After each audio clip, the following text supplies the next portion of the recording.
Really does. I mean, he's constantly excited to go out and do whatever it is. We had to run this morning. He was juiced up, and it was us four. So it really does. It's contagious, and it's exciting to be around. And that's another thing. Him being more of a vocal leader now has really rubbed off on guys, and I think that's a lot of the reason why we have more unanimous buy-in on the team is because people like Breckyn are stepping up as leaders. I think it's really good for us.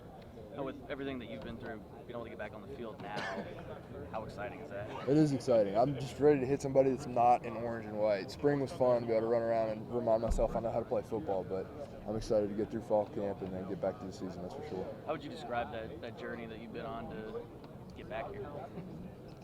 It had ups and downs. I mean, it was, obviously breaking it was a big down, and then deciding that I wanted to come back and get surgery was a good thing for me. And then just kind of the rehab process. I can't thank the doctors, the strength staff, the training staff, the coaches, and especially my teammates for how supportive they were. I mean, if there was ever a rough day that I had that I was like, man, this sucks. I'm tired of this. A plethora of guys came to my side and were like, hey, man, there's a reason you're doing this. Like, keep doing what you're doing. So, they've been really helpful for me. What were those conversations like with people close to you about making that decision to come back and stick it out? It got back to that my dream has been to play at the University of Texas. And, I've always wanted to do it, and I didn't want to take it away from myself. So that was part of it. And then just being around these guys, that's apart from playing in front of big crowds and running out and playing football and everything, I'm going to miss hanging out with the 105, 110 of my best friends every day when I'm done with football. And this is my last year, and I'm trying to take it all in because I'm really going to miss the brotherhood that we have. Regardless of what happens, worst case scenario, best case scenario, what impact do you feel like you can have on the team regardless of all that? As in like this year, or as in like for the future? Yeah, as in just this last year, and kind of getting this thing back on track. I think this is definitely a year that we can set a foundation for the future, and I think that's something that we all kind of understand, especially the older guys. Herman's building a dynasty, and we really want to be the foundation of that. And I think with the talent that we have and the mindset that we have as a team right now, I think that we know this is going to be a big year for us. You hear all the talk about Coach Beck. How do you feel about Coach Beck, and is it ultimately up to the players to execute the plays and all the noise about Coach Beck and the play calling? Something that bothers you? He doesn't deserve that?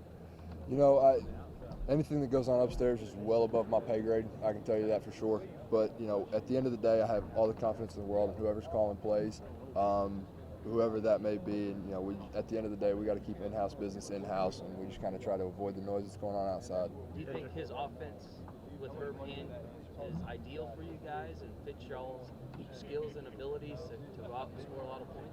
I do, yeah, I do. I think especially adding Coach Hand has been really good for us. Now we've got two front-minded guys in him and Coach Wareheim. I think everybody in that staff room is really, really smart, and they got there for a reason. Coach Herman hired them for a reason. So I have all the faith in the world in all those guys.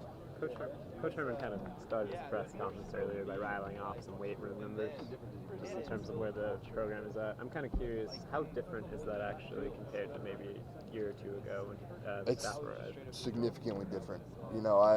Seeing the growth that a lot of guys have. I mean, you can look at anybody's numbers. You can look at Breckyn's numbers, and they're night and day different. I mean, however Coach McKnight learned his magic, it's really working. All right, that magic. Thanks. I know you don't ever want to make comparisons, but what is it about differently about his program that really works? That's kind of taken this program to another level almost here. I think he's very smart about how he goes through things. I think everything has a purpose and everything translates, and that's one thing that makes him so great. Is everything that we do is for a reason. We're not just doing stuff to get tired. What we do is hard enough. We don't just need to go run around in circles for fun. So he's really smart, and everything's very well thought through. You might not be the best person to ask because of the injury last year, but do you feel like the team's more durable overall? God, I hope no I am. offense, I'm just no kidding. offense.